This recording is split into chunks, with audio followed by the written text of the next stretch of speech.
C'était une opportunité avec un navire amiral finalement, ce centre commercial qui était énorme, que tout le monde connaissait évidemment dans la région.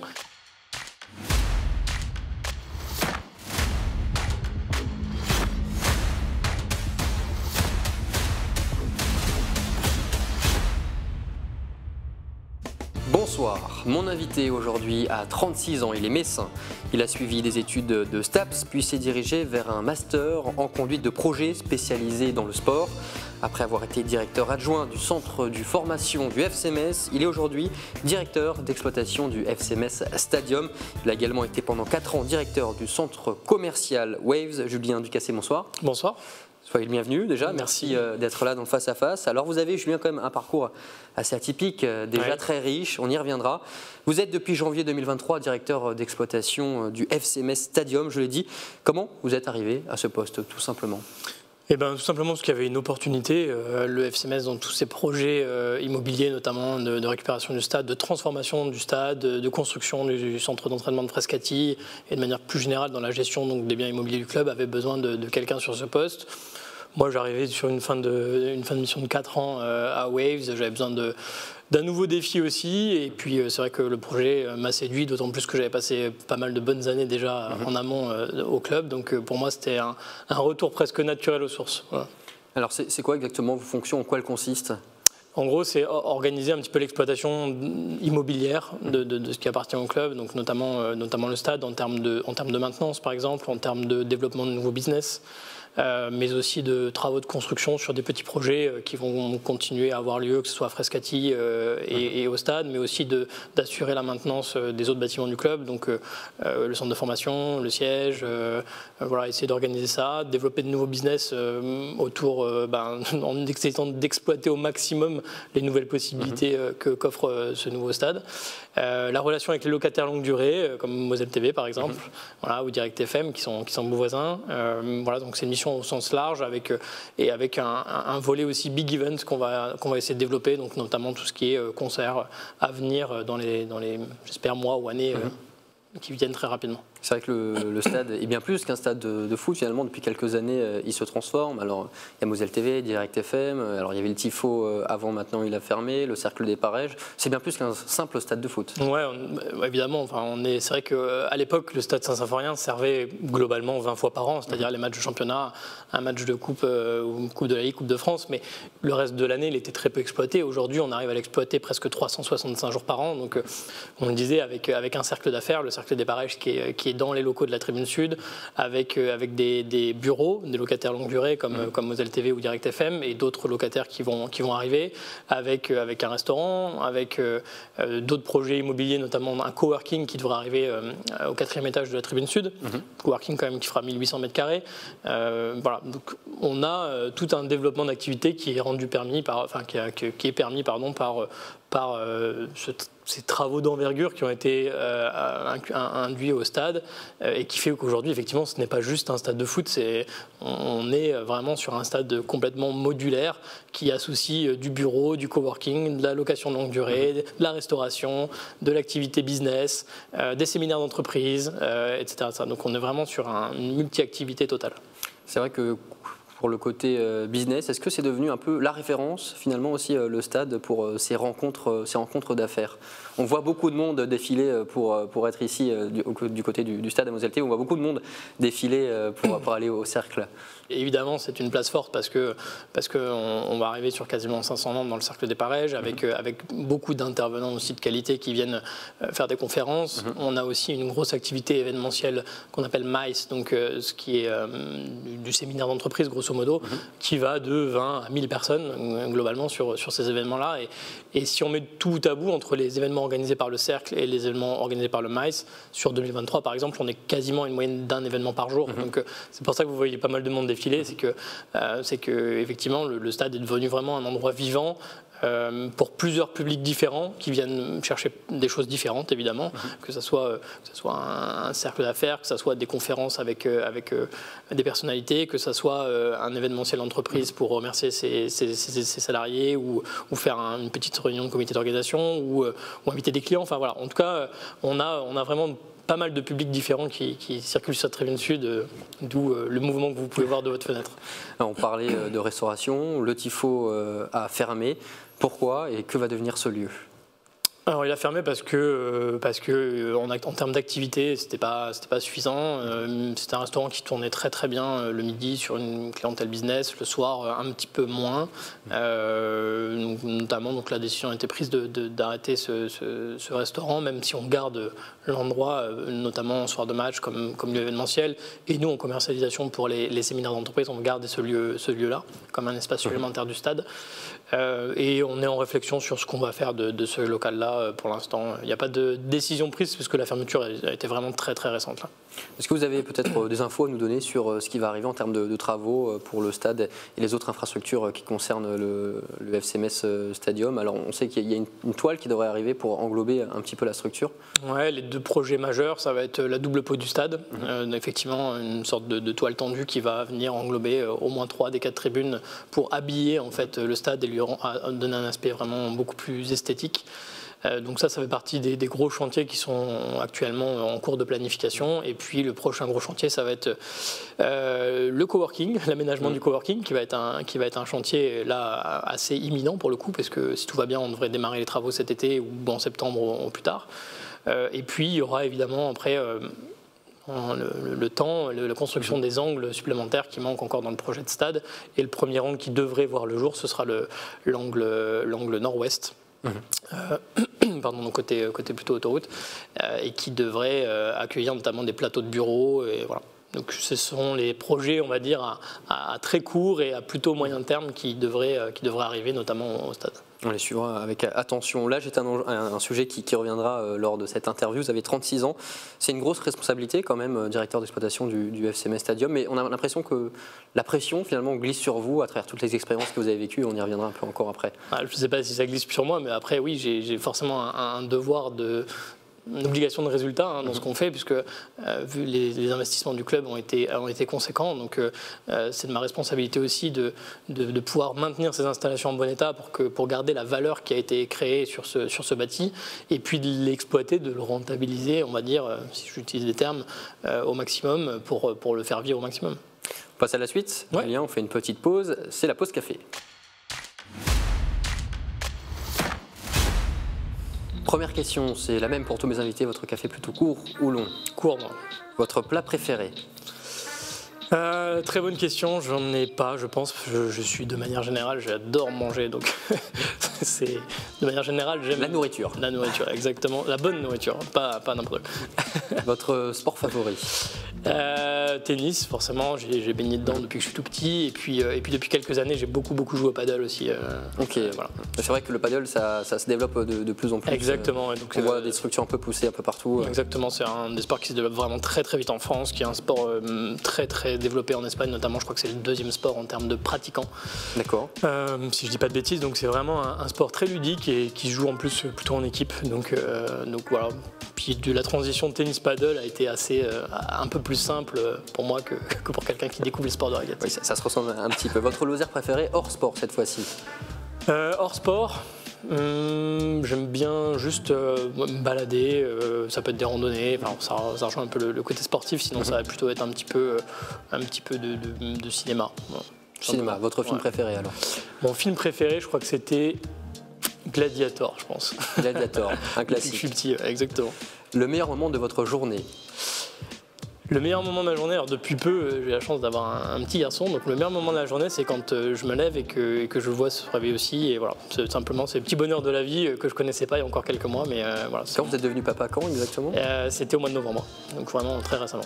Ça aussi, c'est quelque chose en plus à prendre en compte avec votre rôle, votre planning doit être assez chargé. Ouais, un petit changement de vie qui s'est opéré en fin d'année entre la naissance du petit, entre mon changement de job et puis j'ai rajouté par-dessus ça encore un déménagement, donc juste bien et des travaux perso. Mais bon, bref, donc j'ai passé une bonne fin d'année. Votre animal totem? Je vais dire le chat parce qu'on en a à la maison, donc voilà, on adore nos chats. Donc, voilà. Vous êtes coincé sur une île déserte, on peut vous donner un seul objet, qu'est-ce que vous prendriez? Alors de façon très pragmatique, un briquet pour faire du feu et pour essayer de survivre comme je peux. D'accord. La qualité et le défaut que vous donneriez? Qualité, je pense que je suis quelqu'un de très engagé dans ce que je fais et je peux mener de front pas mal de choses. Donc je pense que de manière générale, quand je m'investis quelque part, je vais au bout des choses. Je ne m'investis pas pour rien. Enfin, où je dis j'y vais pas. Donc je pense que c'est une qualité. Défaut, je peux être un peu rancunier parfois quand vraiment on fait un sale coup, comme on dit. Ouais. Quel conseil vous donneriez au jeune Julien il y a 10 ans? Il y a 10 ans. Ou est-ce que vous avez des regrets sur certains aspects? Non, je remonterai un petit peu encore plus en arrière. Il y a 10 ans, je pense que j'ai plutôt fait ce que j'avais envie de faire, donc ça c'était plutôt sympa. Si je dois revenir encore en arrière, j'aurais bien ouvert un peu plus à l'international plus tôt, c'est-à-dire par un Erasmus par exemple, ou par des études en tout cas qui mixaient un peu plus de voyages et un peu plus de découvertes internationales plus tôt. J'ai eu la chance de voyager après, mais encore plus tôt si je l'avais pu. Ouais. Et enfin, dernière question, votre priorité absolue dans votre vie? C'est une très bonne question. Ça peut être le nouveau-né, hein, bien sûr. Ouais, bien sûr. Après, c'est forcément une priorité. De toute façon, un enfant et voilà, une vie de famille, c'est forcément la priorité, quoi qu'il arrive. On revient maintenant plus en détail sur votre parcours. Vous avez donc grandi à Metz, où ça précisément? Alors, juste ici, dans un petit village près de Metz, en fait, voilà, à 10 minutes d'ici. Vous avez des frères et sœurs? Ouais, un petit frère et une petite sœur.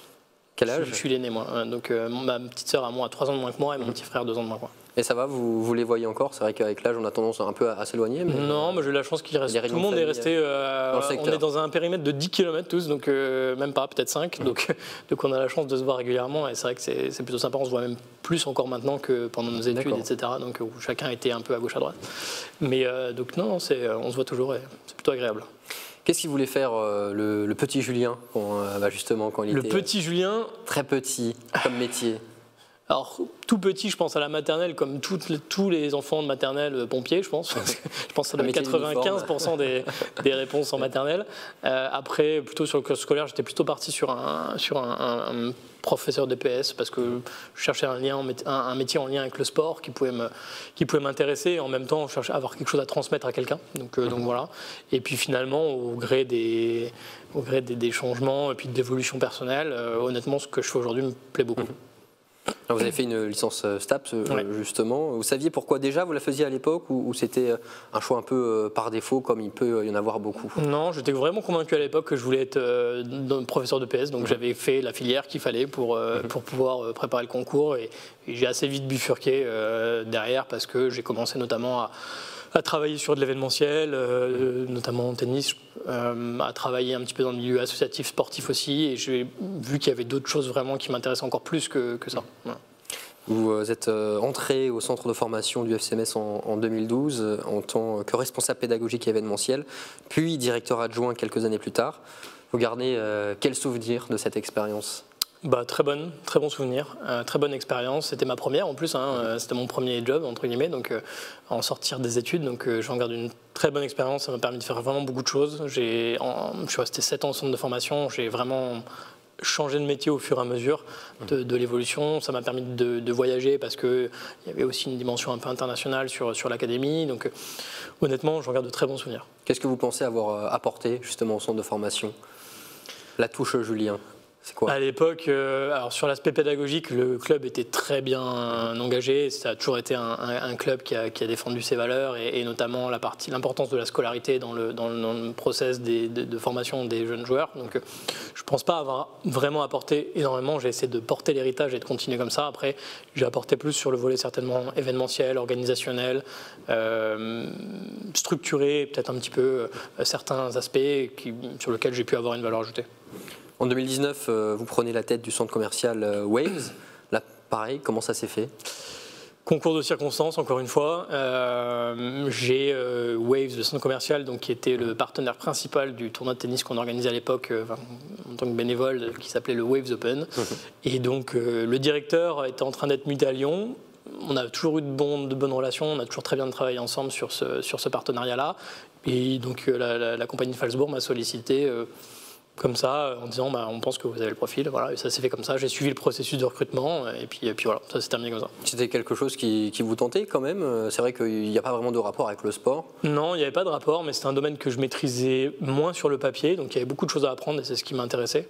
J'aime beaucoup vraiment apprendre toujours de nouvelles choses, et puis j'étais à un âge où je pouvais encore largement prendre des chances, j'y suis toujours, hein, mais prendre des risques aussi en termes de carrière professionnelle, aller dans un domaine que je maîtrisais pas à 100%. Donc honnêtement, c'était une opportunité avec un navire amiral finalement, ce centre commercial qui était énorme, que tout le monde connaissait évidemment dans la région, avec une partie de métier finalement qui touchait un peu à ce que je faisais, parce que finalement de l'événementiel, de la communication, on en fait un petit peu forcément hein, sur la direction de centre, et puis une partie gestion immobilière que je connaissais beaucoup moins pour le coup, et sur laquelle j'ai pu vraiment me développer et progresser. En bouclant la boucle finalement, c'est cette partie-là, c'est je pense cette capacité à maîtriser un petit peu l'environnement immobilier commercial et immobilier d'entreprise qui m'a fait revenir sur ce poste aujourd'hui. Donc vraiment, aucun regret, au contraire. Un an après, la crise sanitaire vous tombe dessus, une période difficile. Comment vous l'avez vécu? Mal, comme tout le monde, je pense. C'était une période, c'est vrai que ça faisait même pas un an que j'avais pris mes fonctions, ou tout juste un an que j'avais pris mes fonctions au centre. Et là, du jour au lendemain, il faut tout fermer, tout arrêter, expliquer aux 500 salariés des commerces que le lendemain, ils ne peuvent pas revenir, qu'ils doivent juste tout nettoyer, qu'ils n'auront plus accès au centre le lendemain parce qu'on a décrété qu'on fermait. Néanmoins, il fallait quand même assurer une petite continuité parce que, évidemment, comme tout immobilier laissé à l'abandon, ça aurait pu se dégrader très très vite, que ce soit les espaces verts, que ce soit le bâti, que ce soit. Donc, finalement, j'avais gardé une petite activité sur le premier mois de confinement. J'ai gardé une petite activité pour, on va dire, assurer une maintenance courante qui permet au centre de ne pas se dégrader et de rouvrir quand on nous dirait qu'on pourrait rouvrir sans trop de problématiques. Hein. Donc ça, c'était un peu parti.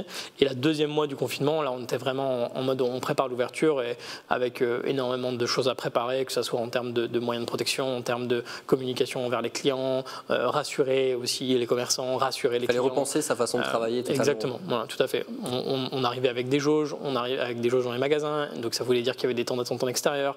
On arrivait avec du port du masque obligatoire, on arrive avec du gel hydroalcoolique obligatoire partout, avec aussi une peur forcément généralisée, hein, ce qui était le cas de tout le monde, je pense, à peu près à l'époque, ou presque. Donc il a fallu appréhender vraiment une nouvelle façon de travailler où finalement le centre crée aussi beaucoup d'événements pour les clients, où là il a fallu parfois complètement supprimer sur certaines périodes les événements et aller au strict minimum, parfois adapter les événements aux contraintes sanitaires qu'on avait. Enfin, c'était un gros travail et de logistique et effectivement repenser sa façon de travailler, accompagner aussi tous les commerçants qui étaient un peu désemparés aussi sur parfois ce qu'ils avaient le droit de faire, pas le droit de faire. Enfin, voilà, on a essayé de les accompagner au mieux à l'époque, mais c'est clairement pas la période la plus amusante. C'était avec du recul intéressant parce que ça a obligé à vraiment réfléchir sur beaucoup de sujets qui finalement on voit sa capacité d'adaptation aussi face à les situations comme celle-là. Exactement. Là, on voit que les gens évidemment doivent s'adapter. De toute façon, c'était où on s'adaptait, où on restait fermé et des commerces qui restent fermés, vous imaginez la catastrophe derrière. On parlait d'âge tout à l'heure. Est-ce que vous êtes déjà questionné sur votre légitimité ou pas du tout? Certainement, ça a dû m'arriver, mais pas plus que ça. Après, je pense qu'à partir du moment où on montre de la compétence aux gens, on est légitime. Que c'est pas une question d'âge, je pense. Après, ça peut être une question de premier regard, quand on connaît pas la personne qu'on a en face de nous. Effectivement, on peut avoir cette tentation de dire les jeunes, ils connaissent rien, ou ils savent pas faire, ou ça va être facile. Voilà. Donc, mais je pense qu'après, quand on fait rapidement ses preuves, il n'y a plus de question de légitimité. On parle toujours du Waves, cette fois la résidence est tennistique. Vous avez participé à la création puis pris la direction du Waves Open 57, donc tournoi international de tennis féminin. Vous êtes tombé quand, Julien, dans la marmite du tennis? Très jeune. Tout petit. J'ai commencé le tennis, j'avais 8 ans, je pense, c'est entre 7 et 8 ans, au tennis club de Moulins, donc, où je suis toujours licencié presque 30 ans plus tard, un peu moins de 30 ans plus tard. Et donc j'ai commencé à jouer parce que mes parents jouaient un petit peu au tennis. Et forcément, en général, le premier sport qu'on fait, c'est souvent le sport de ses parents quand on est petit. Donc j'ai commencé, ça m'a plu tout de suite. Et c'est vrai que j'ai commencé à jouer un petit peu plus en plus, à faire de la compète, à m'entraîner un peu plus, à rentrer dans le comité de direction du club à 17 ou 18 ans, je ne sais plus, parce qu'on me dit, tiens, il faut il faut des forces jeunes. On m'a proposé le truc, je ne sais pas trop ce que c'est, mais ça m'intéresse. Et voilà, c'est parti comme ça. Vous êtes en partie responsable de la progression de ce tournoi en termes de notoriété et d'importance. Vous en êtes fier de là où vous l'avez amené, même si on va en reparler cette année, il n'y aura pas d'édition, faute de bénévoles.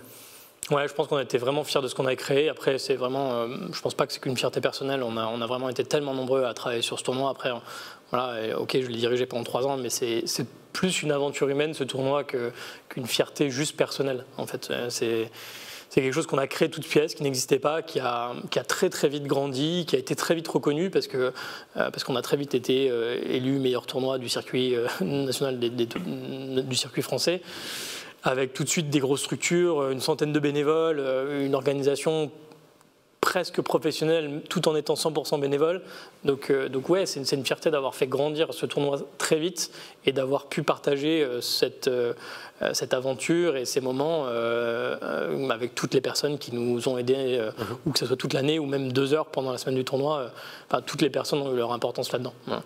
Maintenant, pour rebondir, c'est vrai que quasiment tous les jobs que j'ai eus, c'est grâce à cette connexion du tournoi qui m'a mis en relation avec des gens. Donc finalement, tout part de là. Exact. Honnêtement, une grosse partie, ouais. Ça vous attriste, forcément, le fait qu'il n'y aura pas d'édition 2023 ? Ouais, c'était une décision qui était lourde à prendre pour tout le comité de direction, parce que évidemment on est tous très attachés à cet événement. Maintenant, c'était une décision qui nous est parue la plus raisonnable possible, parce que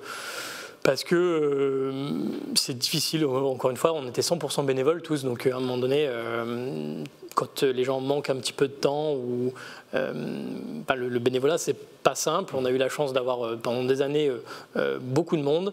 La crise Covid aussi a, d'une manière ou d'une autre, mis un petit coup d'arrêt aussi au bénévolat, parce que finalement on a coupé les liens sociaux entre les gens pendant plusieurs mois, pour certains en tout cas. Il y a des gens qui, malgré les levées de confinement, évitaient de sortir de chez eux. Enfin voilà, donc ça a mis un vrai coup d'arrêt. On a vu que derrière, c'était difficile de repartir sur la partie bénévole, que ce soit comité d'organisation ou des bénévoles même du tournoi.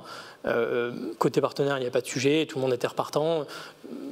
Au fond de nous-mêmes, on était tous repartants, mais il a manqué à un moment donné d'énergie et de temps et de bras, entre guillemets, pour pouvoir monter cette édition. Donc on a pris des éditions la plus raisonnable, je pense. On aurait peut-être dû réfléchir un peu plus tôt à une professionnalisation, à une création de postes qui aurait permis de soulager aussi une partie du bénévolat.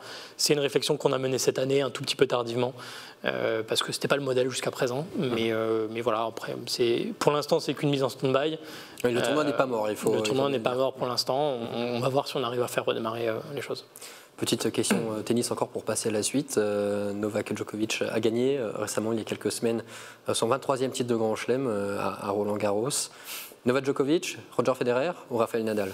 Alors moi perso, Roger Federer. Roger Federer, ouais, toujours. Pourquoi? Parce que, je sais pas, c'est une personne. Il a fait un vrai gros travail sur lui-même entre ces jeunes années où il fracassait les raquettes et où il était très nerveux sur les cours, et finalement le grand champion qu'il est devenu après. Ça a été quand même le premier à battre tous les records de nombre de grands chelems gagnés, de nombre de semaines numéro 1 mondial. Et puis, il a une forme de classe quand même quand on le voit jouer. Honnêtement, moi, je dis toujours, il pourrait mettre un costume 3 pièces sur le court, que ça choquerait personne, tellement c'est agréable à voir jouer et c'est fluide. Et voilà, donc pour l'amour du beau jeu, on va dire, l'aspect un peu esthétique du jeu et le vrai travail qu'il a fait sur le même, plutôt Roger. Ouais. Cette émission touche bientôt à sa fin. On va maintenant tester un peu vos connaissances sur le sport, justement, avec l'addition. Alors, je vous ai préparé pour cette dernière partie un quiz, le thème le sport. Donc, à chaque fois, je donnerai plusieurs propositions de réponse. Une seule est juste. Est-ce que vous êtes prêts? On y va? On va essayer. Alors, première question, quel joueur du FC Metz a trouvé par 2 fois les chemins des filets lors de la dernière journée de championnat de Ligue 2 contre Bastia? Youssef Mazis, qui avait d'ailleurs passé du temps au centre de formation du FC Metz et que j'avais déjà croisé au centre de formation dans ma première expérience. Et la montée en Ligue 1 qui va faire aussi du bien au FC Stadium. Oui, clairement. Hein. De toute façon, ça fait du bien, je pense, à tout l'environnement du club. Je pense qu'il n'y a pas une personne au club qui n'est pas évidemment ravie de cette montée. Quel Français est le mieux positionné au classement ATP, donc en tennis? Si je dis pas de bêtises, ça doit être Hugo Humbert là en ce moment. C'est Hugo Humbert effectivement qui a enfin passé le premier tour de Roland Garros. 30 ou 35e mondial dans ces heures. Je n'ai pas noté le classement, mais je crois qu'il est 33e au niveau de la 30e place. Voilà. Est-ce que vous pouvez me citer 3 Mosellans qui vont ou qui devraient participer aux Jeux Olympiques ou Paralympiques en 2024 à Paris? Eh ben certainement Hugo Humbert s'ils restent très bien classés d'ici l'année prochaine. On a certainement Quentin Bigot qui doit être encore sur le côté athlétisme et puis probablement Aurélie Muller sur la natation. Natation, effectivement. Alors il y avait aussi Lisa Barbelin pour le tir à l'arc, Simon Delestre pour l'équitation, Yann Schrub pour l'athlétisme et Augustin B aussi pour l'athlétisme. Depuis 2003, combien de fois le FC Metz est-il remonté en Ligue 1? 4, 5 ou 6?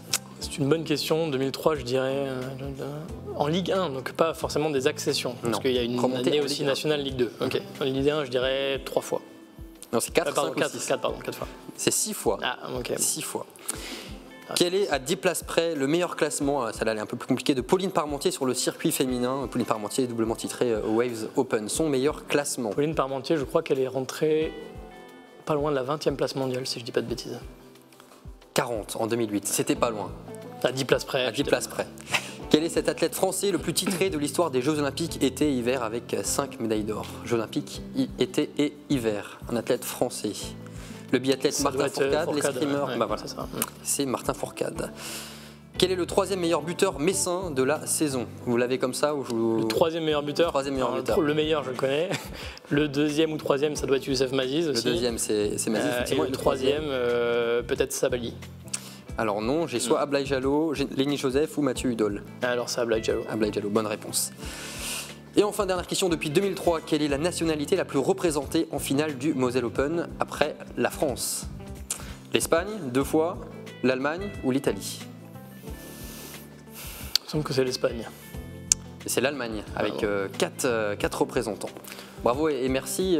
Julien, un dernier mot? Merci à vous en tout cas de m'avoir invité. Mais pas de souci, merci pour votre temps encore et puis merci à vous de nous avoir suivis. On se retrouve bientôt sur Moselle TV pour de nouveaux face à face. D'ici là, portez-vous bien. Bonne soirée.